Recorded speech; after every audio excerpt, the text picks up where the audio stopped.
कलयुग के अंत में धर्म की जब अधिक ग्लानि होती है तो परमात्मा इस धरा पर आते हैं। ये तो हम आप बच्चे सभी शास्त्रों में सुनते या पढ़ते चले आए, लेकिन वास्तव में आज धर्म ग्लानि है या नहीं है उसकी क्या पहचान है? तो उसकी भी भगवान ने कुछ पहचान बताई, कुछ लक्षण बताए हैं। जैसे कि नदियां अपना घाट छोड़ जाती हैं, गऊ मिष्टा खाने लगती हैं, अनाज पुड़े में बिकने लगता है, दूध बोतलों में बिकने लगता है, कन्याएं स्वतावर मांगने लगती हैं, ब्राह्मण क्षत्रिय शूद्र वैश्य कक्षा में आ जाते हैं। तो नहीं कहते हैं प्रत्यक्षम किम प्राण, प्रत्यक्ष के लिए कोई प्रमाण की आवश्यकता नहीं होती है। तो वो तो हम आप देखते हैं कि नदियां अपना घाट छोड़ चुकी हैं। गौएं जिन्हें हम आप माँ कह के पूछते थे, मानते थे, वो आज विष्टा खा रही हैं। अनाज पुड़ियों में बिक रहा है, वो भी हम आप सब देखते हैं। ये सब पुराने जमाने में नहीं होता था कि जरा जरा ये भी तो बच्चा माना जाता था। ये भी एक धर्म ग्लानि का लक्षण है। दूध बोतलों में बिकने लगता है, तो ये भी हम आप देखते हैं। तो दूध की तो बात छोड़ो, आज जो है पानी भी बोतलों और पैकेटों में बिकने लगा है। जो कि पुराने जमाने में लोग किसी को मीठा खिला करके और पानी पिलाते थे, लेकिन आज क्या है, उसी पानी से लोग पैसा पैदा करते हैं। तो ये भी एक धर्म ग्लानि का लक्षण है। कन्याएं जिन्हें हम आप देवियां कह के पूछते और मानते थे, वो आज स्वताव मांग रहे हैं। स्वताव मांगना माना लव मैरिज, कोर्ट मैरिज, भाग जाना, ये सब हम आप देख ही रहे हैं। ये भी एक धर्म ग्लानि का ही लक्षण है।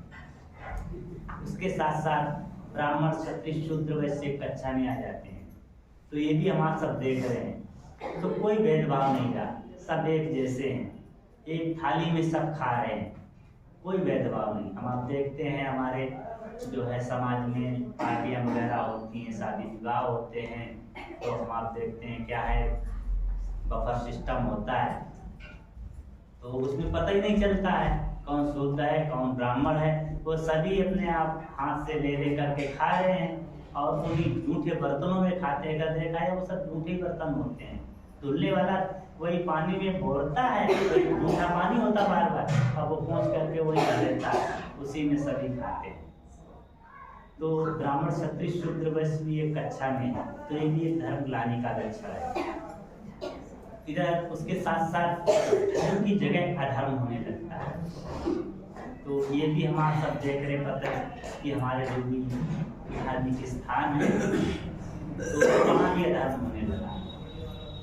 लोग जाते तो वास्तव में देखने दिखावा में हम तीर्थ यात्रा पर जा रहे हैं, लेकिन डरते क्या है वो तो हम आप सब जानते हैं, है ना। तो ये भी एक धर्म ग्लानि का लक्षण है। उसके साथ साथ आज हमारी जो पृथ्वी है वो भी स्वतः अन्न नहीं देती, उससे भी हम कृत्रिम साधनों के द्वारा जबरदस्ती ले रहे हैं। अगर रासायनिक खादें ना डालें, रासायनिक दवाइयाँ ना डालें, तो हमारी पृथ्वी अन्न नहीं देती। हम कृत्रिम साधनों के द्वारा पृथ्वी से जबरदस्ती अन्न ले रहे हैं, है ना। तो ये भी एक धर्म ग्लानि का लक्षण है।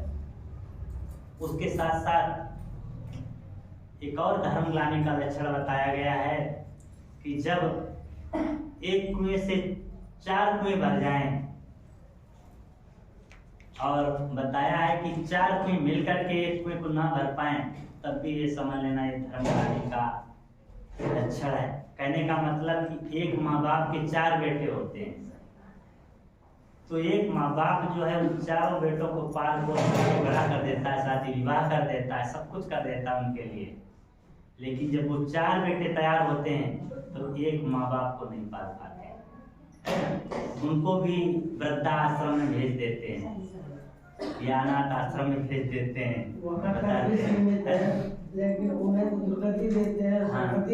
तो या फिर कभी कभी कहते हैं कि अच्छा भाई 6 महीना माँ हमारे पास रहेगी, पिताजी तुम्हारे पास रहेगी। कहने का मतलब माता पिता का भी बंटवारा कर देते हैं, है ना, या 3-3 महीना रहेंगे, तो ऐसा मतलब बोलते हैं कई परिवारों में।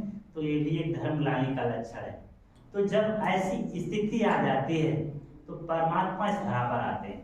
और आ करके जिसका बताया है कि ये ब्रह्मा बाबा, ये दादा लेखराज के नाम से प्रसिद्ध थे उस समय, तो इनके तन में आ करके और ये जो ज्योति बिंदु स्वरूप ऊपर दिखाया गया, परमात्मा ज्योति बिंदु स्वरूप है।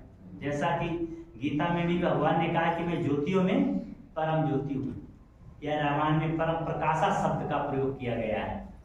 तो प्रकाश में भी परम प्रकाश है, वो तो वो परम प्रकाश हो, ज्योति में परम ज्योति, वो परम पिता परमात्मा इस ब्रह्मा के तन में आता है और कलयुग के अंत में इन 3 शक्तियों की स्थापना करता है, ब्रह्मा विष्णु शंकर।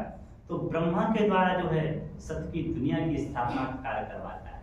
तो ये जो भी इस संस्था के माध्यम से कारोबार चल रहा है, जो आने वाली सत्य की दुनिया की स्थापना का कारोबार चल रहा है, जो इस ज्ञान के अनुसार या ये जो परमात्मा ज्ञान के अनुसार अपना जीवन जो परिवर्तन करेगा, उसको अपने आचरण में परमात्मा ज्ञान को लाएगा, वही आने वाली जो सत्य की दुनिया होगी, स्वर्ग की दुनिया होगी, उसमें जाकर के देवी और देवता बनेगा।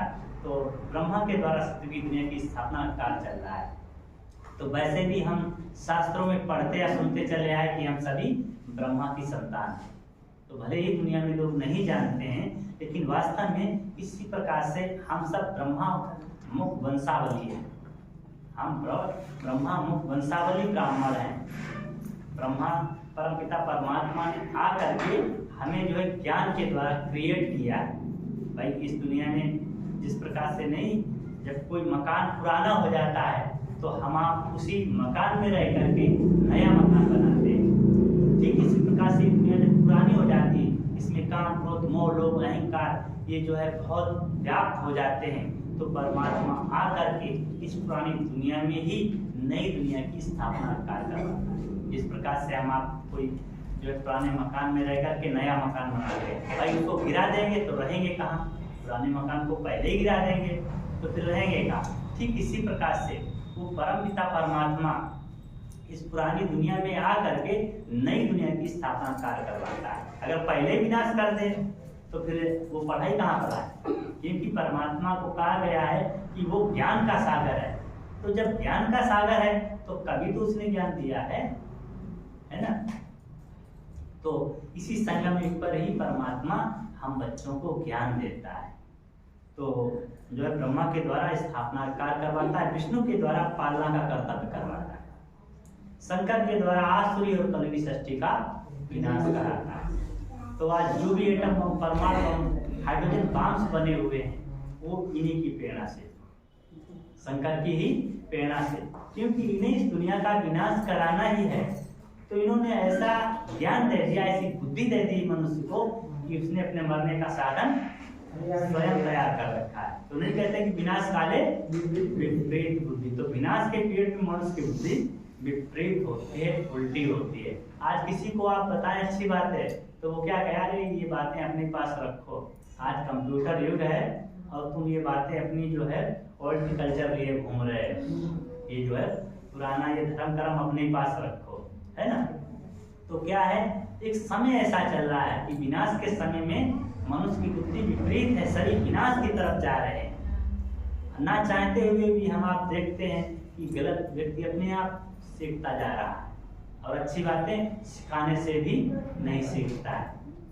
तो क्या है, ऐसा एक वायुमंडल बना है, विनाश काले विपरीत बुद्धि बनी हुई है। इधर विष्णु के 4 अलंकार दिखाते हैं। तो वास्तव में इनका एक आध्यात्मिक रहस्य है। दुनिया में तो लोग कह देते हैं विष्णु के जो है ये जो 4 अलंकार है, जैसा कि पहला दिखाएगा सुदर्शन चक्र, कि सुदर्शन चक्र जो है किसी का गला काटने के लिए। वास्तव में इसका भी एक आध्यात्मिक रहस्य है। जैसे दर्शन, माने अपना अपना हम दर्शन करें कि हम आप सतयुग में क्या थे, त्रेता में क्या थे, द्वापर में क्या, आज कलयुग में क्या है।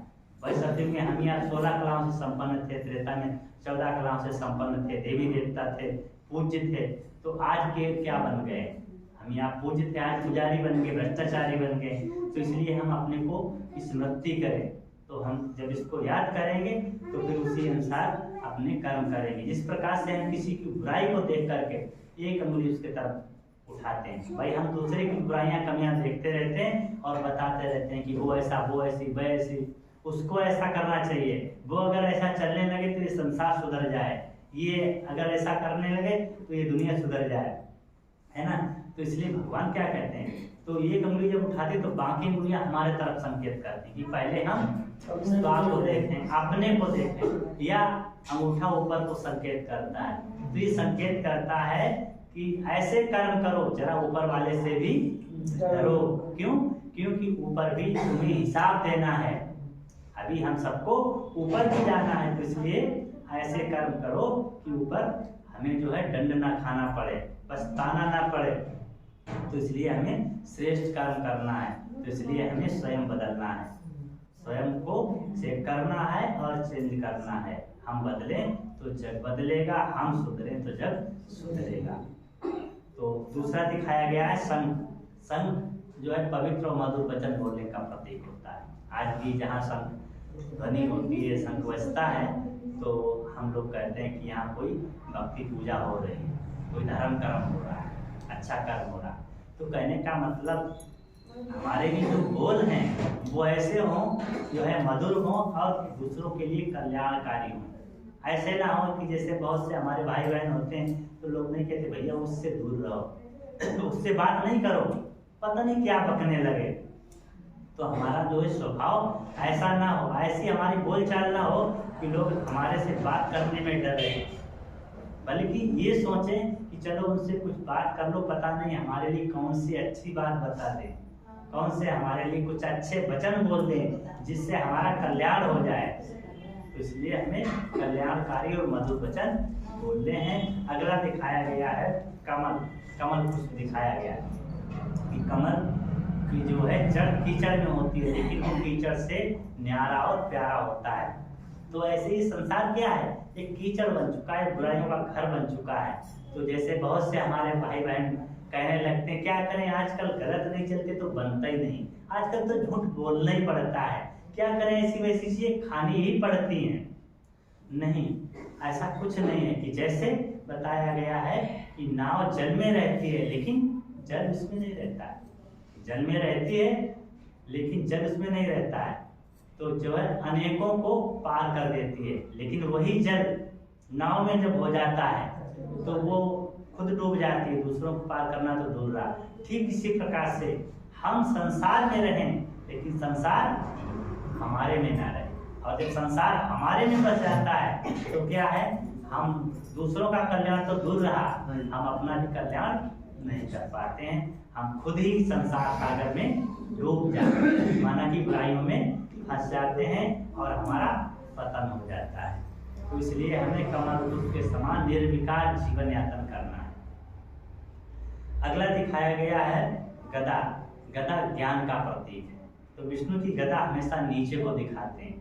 कहने का मतलब इन्होंने बुराइयों पर संपूर्ण विजय प्राप्त कर लिए। जब कोई योद्धा होता है, जब जो विजय प्राप्त कर लेता है उसका हथियार नीचे होता है। तो गदा जो है ज्ञान का प्रतीक है, ज्ञान के द्वारा अपनी रक्षा करनी है, ना कि लड़ाई झगड़े के द्वारा। तो इस प्रकार से विष्णु के 4 अलंकार दिखाए गए हैं। तो इन तीनों देवताओं के द्वारा ये निराकार परमात्मा शिव अपना कार्य करवाते हैं, इसलिए भगवान को त्रिमूर्ति भी कहते हैं। तो स्थापना, पालना और विनाश तीनों कर्तव्य परमात्मा के हो गए। इसलिए जो है अंग्रेज लोग जो है भगवान को गॉड कहते हैं। तो उसका भी जो है आध्यात्मिक रहस्य है ना। जी से जनरेटर, जीओडी गॉड है ना, जी से जनरेटर, ओ से ऑपरेटर और डी से डिस्ट्रक्शन, स्थापना, पालना और विनाश, तीनों कर्तव्य जो है परमात्मा में समाहित है।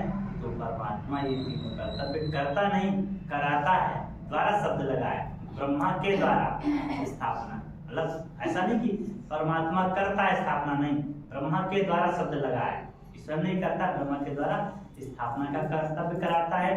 विष्णु के द्वारा जो है पालना का कर्तव्य कराता है। शंकर के द्वारा आसुरी और कलयुगी सृष्टि का विनाश कराता है। ऐसा भी नहीं कि सभी का विनाश कराते, तो जो है कलयुगी और आसुरी सृष्टि का विनाश शंकर के माध्यम से कराता है। तो वास्तव में आज वही परमपिता परमात्मा हम बच्चों को ज्ञान दे रहा है, हम सबकी सदगति के लिए, विश्व के कल्याण के लिए। ओम शांति।